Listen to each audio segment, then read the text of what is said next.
السلام علیکم دوستو، کیسے ہیں آپ سب؟ میں زمینہ فیاض ایک بار پھر آپ کے ساتھ میں شروع کرتی ہوں عکس پارٹ 3۔ دانش سڑکوں پر کار دوڑائے پھر رہا تھا، کوئی منزل نہیں تھی۔ وہ اپنی تقدیر کے بارے میں سوچ رہا تھا کہ یہ کیا ہوا اور کیوں ہوا۔ وہ لڑکی کون ہے؟ کہتی ہے یہی اس کا اصل شکل ہے۔ اس کے استقوانی ڈھانچے میں گوشت پوش کا تو کوئی وجود ہی نہیں ہے۔ کوئی مذاق نہیں تھا وہ، اور پھر ٹرین میں اس سے اس طرح غائب ہو کر چلے آنا کیا معنی رکھتا ہے؟ اس کا کیا مطلب ہے کہ میں ایک بدروح کے چکر میں پھنس گیا ہوں؟ ایک سنسان پارک کے کنارے اس نے گاڑی روکی اور اتر کر اندر چلا گیا۔ بہت دیر تک وہ بیٹھا سوچتا رہا کہ اب کیا کرے۔ پھر اس نے اپنے ایک دوست کے یہاں فون کیا اور دوست بھی حیرت زدہ ہو گیا۔ ہاں یار کہاں چلے گئے تھے تم؟ کل ولیمے سے بھاگ گئے تھے؟ میں تم سے ملاقات کرنا چاہتا ہوں عامر۔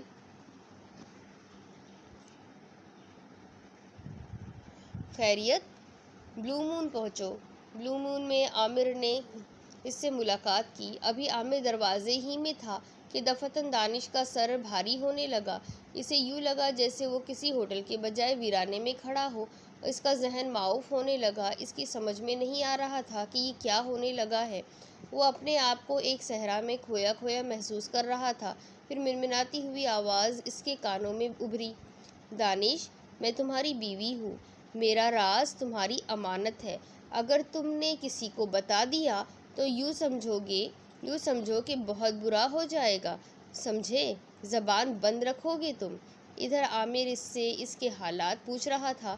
کیا بات ہے یار، تمہارا تو حشر ہی ہو گیا ہے۔ ہوا کیا؟ بس کیا بتاؤں تمہیں کہ کیا ہوا ہے۔ ایک دوست سے ملنے گیا تھا جو اس شادی میں شریک نہیں ہوا تھا، اور میں چاہتا تھا کہ وہ میرے پاس آئے۔ واپسی میں گاڑی خراب ہو گئی۔ دانش اپنے دل کا حال کسی کو بھی بتا نہیں سکتا تھا، اور اس کے بعد ایسا ہی ہوا۔ جب بھی وہ کسی کو کچھ بتانے کی کوشش کرتا، اس کی زبان بند ہو جاتی۔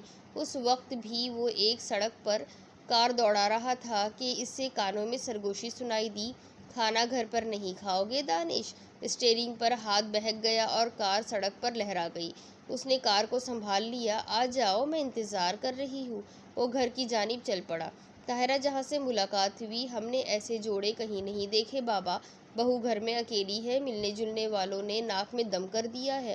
لوگ تمہارے پاس آتے ہیں لیکن تمہیں موجود نہ پا کر شکوک و شبہات کر کے واپس چلے جاتے ہیں۔ آخر بات کیا ہے؟ کوئی بات ہو تو آپ کو بتاؤ مما، آپ خوامخواہ پریشان ہو رہی ہے۔ بس میں کیا بتاؤں، سب لوگ ایک ہی بات کہتے ہیں کہ یہ تو اس کی پسند کی شادی ہے۔ پھر کیا ہوا؟ لیکن میں ایک بات جانتی ہوں کہ کوئی بات ضرور ہے۔ کوئی بات نہیں ہے مما، سب ٹھیک ہے۔ اب کیا میں گھر میں ہی گھسا رہوں؟ کیا حرج ہے؟ ابھی نئی نئی شادی ہے۔ طاہرہ جہاں خاموشی اختیار کرنے کے علاوہ اور کیا کر سکتی تھی؟ رات کو اس نے تھوڑا بہت کھانا کھایا۔ اختیار بیگ بھی گہری نگاہوں سے اسے دیکھ رہے تھے۔ پھر وہ اس کمرے میں پہنچ گیا جہاں حسینہ عالم اس کے انتظار میں بیٹھی تھی۔ تزئین کی استحوالی انگلیاں گوشت پوش سے بے نیاز دوپٹے کا پلو مسل رہی تھی۔ وہ آہستہ آہستہ اس کے حضور میں پہنچ گیا اور تزئین کھلکھلا کر ہنس پڑی۔ ہنس رہی ہو مجھ پر؟ ہنس رہی ہو میری تقدیر پر؟ میں واقعی اسی قابل ہوں۔ کیوں؟ خیریت؟ کیا ہوا؟ تزئین، خدا کے لیے میرا پیچھا چھوڑ دو۔ تمہارے بارے میں اب مجھے اندازہ ہو گیا ہے کہ تم کوئی گندی روح ہو، لیکن یہ نہیں سمجھتا کہ مجھ سے کیوں چمٹ گئی ہو۔ میری زندگی سے نکل جاؤ پلیز۔ کیسی باتیں کر رہے ہو سرتاج؟ میں غم کی ماری کہاں جاؤں گی؟ تم جانتے ہو اس دنیا میں میرا کوئی نہیں ہے، نہ ماں باپ، نہ کوئی اور سہارا، صرف تم ہی اپنے ہو۔ کیا ہو گیا ہے تمہیں؟ مجھ سے پوچھ رہی ہو کیا ہو گیا ہے؟ تو پھر اور کس سے پوچھوں؟ البتہ میں اپنی شکل و صورت کو آئینے میں دیکھتی ہوں تو مجھے یہ احساس ہو جاتا ہے کہ میرا یہ روپ دنیا کے لیے ناپسندیدہ ہے، لیکن میری زندگی کے مالک میرے مجازی خدا کے لیے نہیں، کیونکہ میں اسے دھوکہ نہیں دینا چاہتی تھی۔ خدا کے لیے مجھے دھوکہ دو، خدا کے لیے دھوکہ دو مجھے تم، اور اپنی اسی شکل میں آ جاؤ۔ نہیں، ایک شریف اور مشرقی عورت کے لیے ممکن نہیں ہے کہ وہ اپنے شوہر کو دھوکہ دے۔ اے مشرقی عورت، مجھ سے بھی تو پوچھ۔ اپنے اس حسن کے بارے میں مجھے اذیت نہ دے، میں تجھ سے تیرے بارے میں کبھی نہیں پوچھوں گا، تو اسی حالت میں رہ جس میں نظر آتی ہے۔ کہا نا میری یہ حیثیت دوسروں کے لیے ہے، آپ کے سامنے حقیقت کا روپ دھار لیتی ہوں۔ یوں بھی آپ نے زندگی مصنوعی لبادوں میں گزاری ہے، اور حقیقت کا رنگ بھی دیکھے سرتاج، آخر آپ حقیقت سے چشم پوشی کیوں کرتے ہیں؟ میں مر جاؤں گا تزین، میں مر جاؤں گا، تم میرے سامنے اپنے مصنوعی شکل میں رہا کرو، تم جو کچھ بھی ہو، میں تم سے تمہارے بارے میں کچھ نہیں پوچھوں گا۔ ممکن نہیں ہے سرتاج، ممکن نہیں ہے، تزین نے مجبور لہجے میں کہا، اور جب کوئی بات نہ بن سکی تو وہ گھر سے باہر نکل گیا۔ سب کچھ تھا، دولت کی ریل پیل، حسن جوانی، عزت و آبرو، دولت مند باپ کا اکلوتا بیٹا تھا اور ہر شخص اس کی عزت کرتا تھا، لیکن اب وہ اس طرح سڑکوں پر مارا پھرتا تھا کہ دیکھنے والا دیکھے تو دنگ رہ جائے۔ اس نے باقاعدہ شراب پینا شروع کر دی تھی اور اکثر شراب خانوں میں نظر آتا تھا، وہاں سے نکلتا تھا تو تماشا بن کر۔ بھلا ایسی باتیں چھپی کہاں رہ سکتی ہے؟ لوگوں نے انگلیاں اٹھانا شروع کر دی تھی، لوگ حیرانی سے کہتے تھے کہ دیکھو، مرزا اختیار بیگ کا بیٹا ہے، وہ مرزا اختیار بیگ جن کے نام کے چراغ جلتے تھے، پتہ نہیں اسے کیا ہو گیا ہے۔ خود اختیار بیگ بھی اس دکھ کا شکار تھے اور ان کی حالت خراب سے خراب تر ہوتی جا رہی تھی۔ کوئی بات سمجھ ہی میں نہیں آ رہی تھی۔ شادی کو کئی ماہ گزر گئے تھے، دلہن البتہ خوش و خرم تھی، وہ پورے گھر میں ہنستی بولتی پھرتی تھی اور اس نے کبھی کسی کو کچھ کہنے کا موقع نہیں دیا تھا۔ شوہر کی حالت دیکھنے کے قابل نہیں تھی، لیکن دلہن سرخ و سفید ہو رہی تھی، اس کا حسن ہوشربا ہوتا جا رہا تھا، جبکہ دانش کی صحت بدن گرتی جا رہی تھی۔ ہر شخص نے اس سے بہت سارے سوالات کیے، لیکن اس سے کچھ معلوم کرنے کی ساری کوششیں ناکام ہو گئی تھیں، وہ کسی کو کچھ نہیں بتاتا تھا۔ اختیار بیگ صاحب بھی صدمے کی حدود سے گزر کر اب خاموش ہو گئے تھے، انہیں چپ لگ گئی تھی۔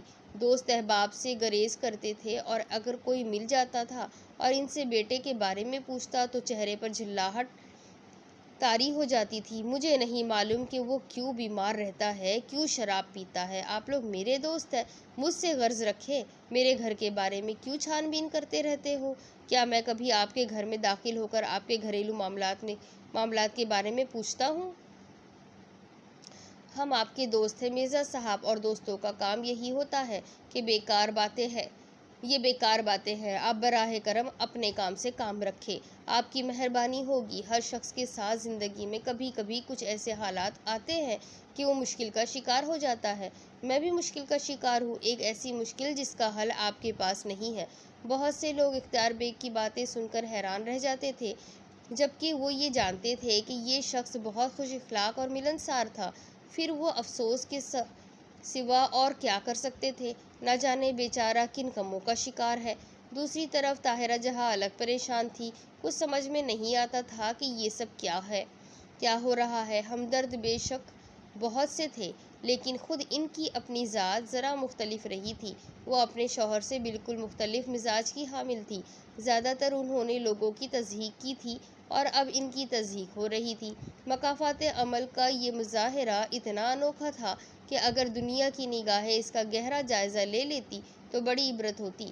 آخر کار ایک دن بہو سے کہنے لگی، تزین، کیا تم اس سلسلے میں مدد نہیں کرو گی؟ کس سلسلے میں امی جان؟ تزین کے لہجے میں شہد ٹپک رہا تھا۔ تم جانتی ہو کہ دانش ایسا تو نہیں تھا۔ ہاں واقعی وہ ایسے نہیں تھے، آخر پھر اسے ہوا کیا ہے؟ آپ نے نہیں پوچھا امی جان؟ بہت پوچھا، مگر وہ کسی کو کب کچھ بتاتا ہے، میرے ساتھ بھی ان کا یہی سلوک ہے۔ تم اسے مجبور کرو تزین بیٹی، وہ ہمارے ہاتھوں سے نکلا جا رہا ہے، طاہرہ جہاں نے عاجزی سے کہا۔ یہ لڑکی انہیں صرف اس لیے ناپسند تھی کہ دانش نے اسے اپنی مرضی سے شادی کی تھی، کبھی اس نے اور تزین نے اپنی مرضی کے بارے میں کچھ نہیں بتایا تھا۔ وہ کون ہے، اس کے والدین کہاں گئے، پہلے کہاں رہتی تھی، کہاں سے آئی ہے، یہ بہت سے سوالات تھے جو ان کے ذہن میں تھے، لیکن کبھی ان سوالات کا جواب نہیں ملا تھا۔ وہ سوالیہ نگاہوں سے تزین کو دیکھ رہی تھی۔ ایک بات کا جواب دے گی مجھے امی؟ تزین نے پوچھا۔ ہاں ضرور، آپ ان کی ماں ہے، کیا آپ کسی سلسلے میں انہیں مجبور کر سکی آج تک؟ تزئین کا سوال بہت مشکل تھا۔ طاہرہ جہاں کچھ دیر سوچتی رہی، پھر بولی، وہ بہت ضدی ہے۔ میرے ساتھ بھی یہی کیفیت ہے ان کی۔ اصل میں امی، ہم لوگ اپنے بے جا لاڈ پیار سے حالات کو بہت بگاڑ دیتے ہیں۔ میں معافی چاہتی ہوں۔ آپ نے چونکہ مجھے خود مخاطب کیا ہے اس موضوع پر، اس لیے آپ سے یہ عرض کرنے میں غریض نہیں سمجھتی کہ دانش کی تربیت غلط بنیادوں پر ہوئی ہے، اور درخت وہی پھل دیتا ہے جس کے بیج ڈالے جاتے ہیں۔ بہو کا ٹکا سا جواب پا کر طاہرہ جہاں خاموش ہو گئی، لیکن آس پاس مرزا اختیار بیگ یہ باتیں سن رہے تھے۔ وہاں سے ہٹے تو مرزا صاحب نے ان کے شانے پر ہاتھ رکھ کر کہا، ذرا تشریف لائیے میرے پاس۔ طاہرہ جہاں بہت بدل گئی تھی۔ گھر پر جو تباہی نازل ہوئی تھی، انہوں نے بہت سی باتیں سوچنے پر مجبور کر دیا تھا۔ مرزا اختیار بیگ نے کہا، ایک ایک لفظ سچ ہے اس کا، سمجھی آپ نے اپنے آپ پر اگر غور کرے تو آپ کا غرور آسمان کو پہنچا ہوا تھا، بیٹے پر غور کرے تو وہ آپ کا عکس ہے۔ اس کتے نے 2 کوڑی کا کر کے رکھ دیا ہے ہمیں، 2 کوڑی کا، اور اس کے ذمہ دار آپ ہیں۔ کیا کہا تھا اس نے ابھی آپ سے؟ یہی نا کہ دانش کی تربیت غلط بنیادوں پر ہوئی ہے، اور درخت وہی پھل دیتا ہے جس کے بیج ڈالے جائے۔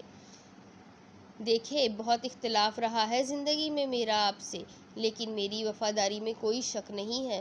ہم مشکلوں کا شکار ہو گئے ہیں، اور اس مشکل کا حل ہمیں ہی تلاش کرنا پڑے گا۔ کسی سے مدد مانگیں اس سلسلے میں۔ آپ کچھ کریں، خدا کے لیے کچھ کریں، اسے کسی ماہر نفسیات کو دکھائیں۔ میری سمجھ میں بہو کا رویہ نہیں آتا۔ شوہر کی اس بے اعتنائی کے باوجود وہ خوش و خرم ہے۔ دیکھتا ہوں اسے کسی وقت اس سے نپٹنا پڑے گا۔ کیا سمجھا ہے خود کو؟ اچھے اچھوں کو ٹھیک کر کے رکھ دیا ہے میں نے۔ گھر کا معاملہ اور آپ کا منہ ہے کہ میں نے اب تک خاموشی اختیار کی ہے۔ دیکھتا ہوں اب اسے۔ مرزا بیگ کے لہجے میں ایک طوفان چھپا ہوا تھا، اور پھر ایک دن یہ طوفان امڑ پڑا۔ اس دن بھی دانش اپنے کمرے میں بیٹھا شراب سے شغل کر رہا تھا کہ مرزا اختیار بیگ نے دیکھ لیا، برداشت نہ کر سکے اور کمرے میں گھس گئے۔ دانش اس قدر بے غیرت ہو گیا تھا کہ باپ کی آمد کو اس نے کوئی حیثیت نہیں دی، اور سامنے رکھا گلاس اٹھا کر منہ سے لگا لیا۔ مرزا اختیار بیگ آگ بگولا ہوئے، ناخلف نامراد، اب تیری نگاہ میں میری کوئی حیثیت نہیں رہ گئی۔ اب کیا چاہتا ہے تو؟ کیوں دیوداس بن گیا ہے؟ کیا غم ہے تجھے؟ تو نے اپنی مرضی سے شادی بھی کر لی، ہمیں تو نے بالکل ہی بے حیثیت کر دیا۔ ہم نے تجھ سے یہ بھی نہیں پوچھا کہ اس کا خاندان کیا ہے، یہ کس خاندان سے تعلق رکھتی ہے۔ ہم نے اسے اپنا لیا، لیکن اب جو تو نے اپنا حلیہ اور یہ روش اپنائی ہے، اس کی وجہ بتائے گا؟ کیا تو مکافات عمل سے گزر رہا ہے؟ بول۔ ایک خاندان کو تباہ و برباد کر دیا تو نے، اب اور کیا چاہتا ہے؟ اپنا خاندان برباد کرنا چاہتا ہے؟ بھوت بھوت، بچاؤ بچاؤ! دانش کے حلق سے ایک بھیانک آواز نکلی، اور وہ کمرے میں اچھل کود مچانے لگا، اچھل کر میز پر چڑھا اور کئی ڈیکوریشن پیس توڑ ڈالے۔ وہ حلق پھاڑ پھاڑ کر چلا رہا تھا، مجھے بھوتوں نے گھیر لیا ہے، بھوت گھس آئے ہیں گھر میں، مجھے بھوتوں سے بچاؤ! دانش چیخ رہا تھا۔ یہ شور ہنگامہ سن کر طاہرہ جہاں کمرے میں گھس آئی، اور انہوں نے دانش کو عجیب کیفیت میں دیکھا۔ مرزا اختیار بیگ ایک دیوار سے لگے کھڑے ہوئے تھے، اور دانش قیمتی چیزیں توڑ رہا تھا۔ دانش میرے بچے، دانش سنبھال خود کو! ابھی ان کے منہ سے صرف اتنا ہی نکلا تھا کہ دانش نے ان پر چھلانگ لگا دی، اور طاہرہ جہاں ان کے لپیٹ میں آ کر بری طرح زمین پر گری۔ دانش نے ان کا منہ نوچ کر رکھ دیا۔ مرزا اختیار بیگ دوڑے اور انہوں نے دانش کو ہٹانے کی کوشش کی، لیکن دانش اس طرح طاہرہ جہاں کی پٹائی کر رہا تھا کہ وہ کئی جگہ سے زخمی ہو گئی تھی۔ جب اور کچھ نہ بن پڑا تو مرزا اختیار بیگ نے ایک پتھر کا گلدان اٹھایا اور دانش کے سر پر دے مارا۔ تب کہیں جا کر دانش سے طاہرہ جہاں کا پیچھا چھوٹا، لیکن وہ بے ہوش ہو چکی تھی۔ مرزا اختیار بیگ نے ان ملازموں کو بلایا جو کمرے کے دروازے کے باہر جمع ہو گئے تھے، لیکن اجازت نہ ملنے کی وجہ سے اندر نہیں داخل ہوئے تھے۔ انہیں اٹھاؤ اور اٹھا کر اندر کمرے میں لے پہنچاؤ۔ مرزا اختیار بیگ رندھی ہوئی آواز میں بولے۔ ادھر دانش کے سر سے خون بہہ رہا تھا، لیکن اس وقت مرزا اختیار بیگ اس قدر غصے کے عالم میں تھے کہ انہوں نے اس پر توجہ بھی نہیں دی۔ لیکن ملازموں نے دانش کو بھی اٹھا کر اندر پہنچایا تھا اور کوئی چارہ کار نہیں تھا کہ دانش کو دماغی ہسپتال میں داخل کر دیا جائے۔ ایک بہت ہی اعلیٰ پائے کے دماغی ہسپتال میں دانش کو داخل کر دیا گیا۔ اس حسین و جمیل کوٹھی پر جہاں دن رات کا پتہ نہیں چلتا تھا، ویرانی چھا گئی تھی۔ جہاں کبھی رات نہیں ہوتی تھی، وہاں اب ہر وقت تاریکی چھائی رہتی تھی۔ شہر کے سب سے بڑے دماغی ہسپتال میں دانش کا علاج جاری تھا، لیکن 3 بار دانش یہاں سے فرار ہو گیا تھا اور اب بحالت مجبوری اسے زنجیروں میں قید کر رکھا تھا۔ اس کی حرکتوں پر لوگ کہکہے لگاتے تھے۔ مرزا اختیار بیگ کبھی دماغی ہسپتال جاتے تو بیٹے کو دیکھ کر ان کی آنکھوں سے خون کے آنسو بہنے لگتے تھے۔ دانش اختیار اب لوگوں کے کہکہوں کا شکار بن چکا تھا۔ آہستہ آہستہ مرزا اختیار بیگ بھی ہمت ہارتے جا رہے تھے۔ ادھر طاہرہ جہاں سوکھ کر کانٹا ہو رہی تھی۔ ایک دن انہوں نے غم میں ڈوبے ہوئے لہجے میں کہا، اب کیا ہوگا مرزا صاحب؟ میرے بچے کو کیا ہو گیا؟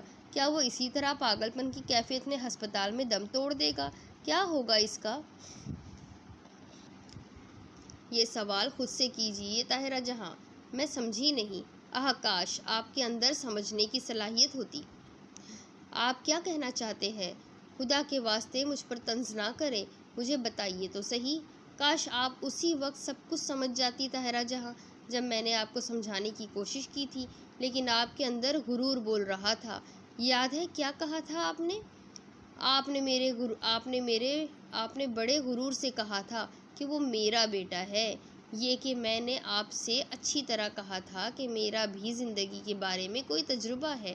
بات اپنی حد تک رکھیے، کسی دوسرے خاندان کی عزت کو مٹی میں نہ ملائے۔ آج تک آپ کے دل میں یہ بات نہیں آئی کہ آپ نے ایک انتہائی غیرت مند شریف خاندان کے ساتھ کیا کیا ہے؟ کیا میں آپ کی اس بات کا مخالف نہیں تھا؟ میں نے آپ سے یہ نہیں کہا تھا کہ دانش کو یورپ سے واپس آ جانے دے، لیکن آپ یہ سمجھتی تھی کہ آپ اپنی دولت سے دنیا کی ہر چیز خرید سکتی ہے۔ دولت سے آپ نے غیروں کی عزت تو خرید لی، لیکن آپ نے یہ کیوں نہیں سوچا کہ کیا اپنے بیٹے کی شیطانیت بھی آپ خرید سکتی ہے؟ معاف کرنا طاہرہ جہاں بیگم، وہ آپ کا عکس ہے، عکس۔ بالآخر اس نے ہم سب کی عزت مٹی میں ملا دی، اور اسے کہتے ہیں مکافات عمل۔ تعجب کی بات ہے، مجھے حیرت تھی طاہرہ جہاں کہ قدرت نے ہمیں کیوں معاف کر دیا؟ مظلوم دلاویز کی آہیں خدا نے کیوں فراموش کر دی؟ قدرت اس کی موت کے کھیل کو کیوں بھول گئی؟ اس کی بے کس اور لاچار لاش دیکھی تھی آپ نے؟ اس سے زیادہ اور کیا کر سکتی تھی؟ سمجھ رہی ہے نا آپ کو آپ کے کھیل کی سزا مل رہی ہے؟ یہ میری بھول تھی طاہرہ بیگم کہ میں نے آپ کو اتنا بڑا مقام دے دیا۔ خدا کی لاٹھی بے آواز ہے، یہ سزا تو بالآخر ہمارا مقدر بننا ہی تھی۔ دیکھ لو، آج ہماری کیفیت کسی بھی طرح فیاض علی سے مختلف نہیں ہے۔ جدھر سے گزرتا ہوں لوگ میرے بارے میں چپکے باتیں کرتے ہیں، مجھ پر انگلیاں اٹھاتے ہیں۔ دانش نے جو کچھ کیا وہ اس کی سزا بھگت رہا ہے، اور بے شک صحیح بھگت رہا ہے۔ اس بد نصیب کا یہی انجام ہونا چاہیے تھا۔ خدا کے لیے ایسا نہ کہیں، میرے دل کے ٹکڑے ہوئے جا رہے ہیں۔ ہو نہ ہو میرے کہنے سے کیا ہوتا ہے؟ جو ہونا تھا وہ ہو چکا، سمجھی آپ؟ مرزا اختیار بیگ بدستور طنزیہ بولے۔ میرے ذہن میں ایک بات آئی ہے۔ جی فرمائیے، جو کچھ آپ کے ذہن میں آیا ہے وہ بھی کہہ ڈالیے۔ کیوں نہ ہم اسے علاج کے لیے ملک سے باہر لے چلیں؟ دلہن کو بھی ساتھ لے جائیں گے، ممکن ہے اس کی حالت بہتر ہو جائے۔ کچھ نہیں ہوگا طاہرہ جہاں بیگم، کچھ نہیں ہوگا۔ یہ اللہ کی گرفت ہے، اس سے کون چھڑا سکتا ہے؟ اس کمینہ فطرت کو سزا ملے گی۔ میری بات مان لیجیے، آپ کو اللہ کا واسطہ میری بات مان لیجیے۔ بہت اللہ یاد آ رہا ہے۔ ٹھیک ہے، آپ دلہن سے بھی مشورہ کر لیجیے گا۔ میں تو اس کے لیے افسردہ ہوں۔ کیا ملا بچی بیچاری کو اس مردود سے شادی کر کے؟ طاہرہ جہاں بیگم غم آلود نگاہوں سے شوہر کو دیکھتی رہی، پھر اچانک ان کے چہرے پر غصے کے آثار پیدا ہو گئے اور انہوں نے تلخ نگاہوں سے شوہر کو دیکھا۔ پھر بولی، مرزا صاحب کیا آپ میرے ساتھ زیادتی نہیں کر رہے؟ میں نے ساری زندگی آپ کی اطاعت سے گزاری ہے، لیکن آپ نے مجھ سے دوری اختیار کر لی ہے۔ اب مجھے احساس ہو رہا ہے کہ میں بہت بڑی مجرم ہوں۔ وہ تو ہے آپ طاہرہ صاحبہ، ذرا غور کر لیجئے گا۔ کتنا غور کرائیں گے اختیار بیگ؟ میں نے کیا نہیں سوچا آپ کے لیے، دوسری شادی تک کرا رہی تھی میں آپ کی، صرف اولاد کے لیے۔ اب اگر کچھ غلط ہو گیا تو آپ صرف مجھے ہی مورد الزام ٹھہرا رہے ہیں، اور اگر ایسا ہی ہے تو آپ مجھے ہلاک کر دیں۔ ہلاک تو ہو رہی ہے آپ۔ ٹھیک ہے، بیٹا دماغی ہسپتال میں ہے، میں چلی جاتی ہوں آپ کا گھر چھوڑ کر۔ جی سکی تو جی لوں گی، ورنہ خودکشی کر لوں گی۔ حد ہو چکی ہے۔ طاہرہ جہاں بیگم کا لہجہ درد میں ڈوب گیا تھا، پھر وہ زاروں قطار رونے لگی۔ مرزا اختیار بیگ خود بھی پریشان تھے۔ دنیا بھر کی دولت ان کے پاس موجود تھی، لیکن اکلوتے بیٹے کو جو ہو گیا تھا وہ ناقابل فہم تھا۔ طاہرہ جہاں کو اس طرح بلکتے دیکھ کر انہیں دکھ ہوا۔ وہ اعتدال پر آ گئے، طاہرہ بیگم کے کندھے پر ہاتھ رکھ کر بولے، اصل میں اس کی جو کیفیت ہوئی ہے، اس کی وجہ سمجھ میں نہیں آ سکی ہے۔ تم دیکھو تزین بیچاری پورے گھر سے کس طرح تعاون کرتی ہے، حالانکہ جو کیفیت دانش کی ہے، اس کے تحت اسے بددل ہو جانا چاہیے تھا، مگر کسی شریف خاندان کی لگتی ہے، جو کر چکی ہے وہ نبھا رہی ہے۔ اب رونا دھونا چھوڑو، ڈھنگ سے بات کرو، ہمیں کسی نتیجے پر تو پہنچنا ہے۔ اصل میں یہ سوچ رہا تھا میں کہ اگر ہم اسے کہیں بیرون ملک بھی لے جائیں گے تو اس کی بات کی کیا ضمانت ہے کہ وہاں اس کی حالت بہتر ہو جائے اور وہ ٹھیک ہو جائے۔